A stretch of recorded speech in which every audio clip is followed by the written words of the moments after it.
तो आज हम बात करने जा रहे हैं कि नवमी का पूजन कब करेंगे, क्योंकि बहुत सारे लोगों के सूचनाएँ आ रही हैं। हमारे बबलू भैया भैंसाना वाले, अभी उनसे बात हुई हमारी, और हमारे बैनी भैया आवन वाले, उनसे भी बात हुई। तो ये जो उन्होंने प्रश्न किया कि अब अष्टमी तो आपने बता दी कि 11 तारीख को अष्टमी का पूजन करना है, अब नवमी का क्या करें फिर?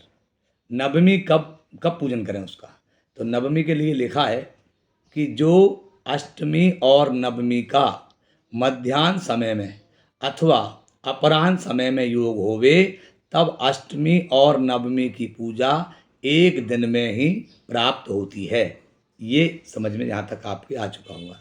इसका मतलब दोपहर को अष्टमी है, उसके बाद नवमी है। इस वास्ते श्लोक दिया है इन्होंने, अष्टमी नवमी पूजाम तत्संधि पूजाम च तंत्रेण करिष्ये।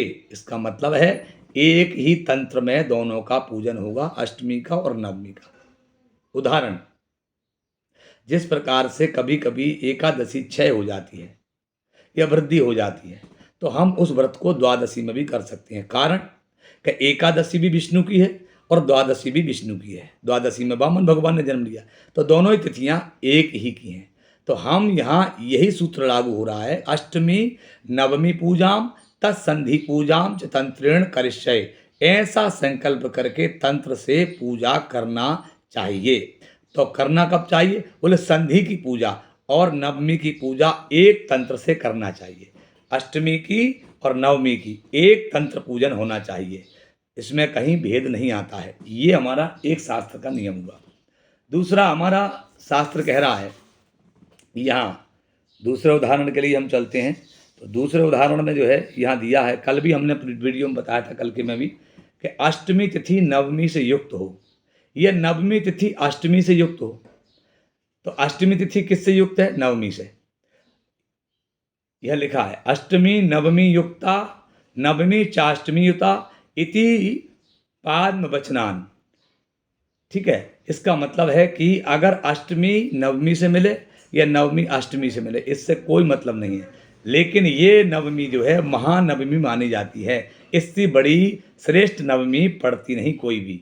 और इसके बाद लिखा है नीचे दूसरा एक और श्लोक दिया हमारे पास कि अश्विनी शुक्ल पक्ष में मूल नक्षत्र से युक्त अष्टमी हो और उसके साथ नवमी हो, तो ये त्रिलोक दुर्लभ तिथि मानी जाती है। क्यों? क्योंकि जो है ये जो है बहुत मुश्किल से मिलती है। तो यहाँ मूल नक्षत्र तो नहीं है, लेकिन अष्टमी और नवमी के साथ इसका संबंध बन रहा है, इसलिए ये त्रिलोक के वजह ही महानवमी मानी जाएगी।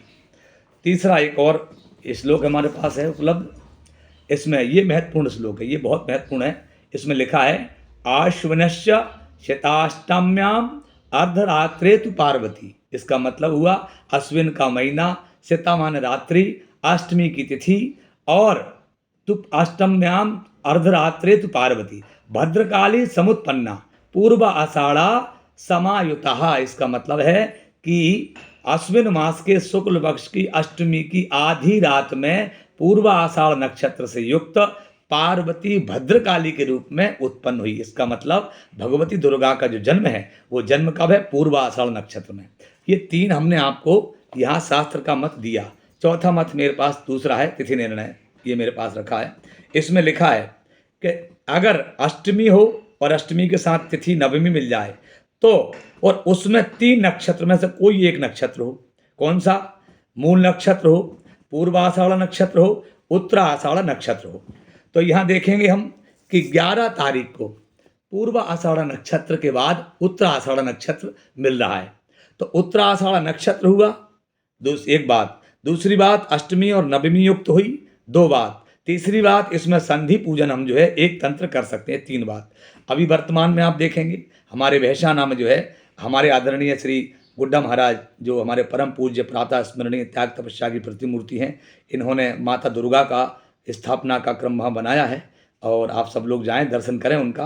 तो ये देखिए आपकी यहाँ जो देवी की प्रतिष्ठा होने वाली है, ये इतनी दुर्लभ प्रतिष्ठा है कि ये स्वाभाविक ही ऐसा मुहूर्त बना है कि इस मुहूर्त की प्रतिष्ठा जो होगी, इस मुहूर्त में जो प्रतिष्ठा होगी, ये मुहूर्त कई वर्षों में एक बार मिलता है, एक बार उपलब्ध होता है हमको। ऐसा ये मुहूर्त बना है कि केवल दर्शन मात्र से आपकी मनोकामना पूर्ण होंगी, जो कि हमारे आदरणीय गुड्डा महाराज जी बैसाना वाले करने वाले हैं। वहाँ ये कार्यक्रम रहेगा, तो आप सब लोग वहाँ पहुँचें और पधारें और स्वागत है आपका। तो नवमी का निर्णय हो गया, एक तंत्र पूजन। अष्टमी नवमी में कोई भेद नहीं, दिन में करें रात में करें कभी भी करें, एक ही बात है, अलग नहीं है। इससे ज़्यादा धर्मशास्त्र का मेरे पास कोई ज्ञान है नहीं, जितना मुझे समझ में आता है और जितना आप तक पहुँचा देता हूँ मैं। इसके बाद आगे आप स्वतंत्र हैं, जो निर्णय आपके हैं वो आप अपने स्तर से कर सकते हैं। धन्यवाद, नमस्कार।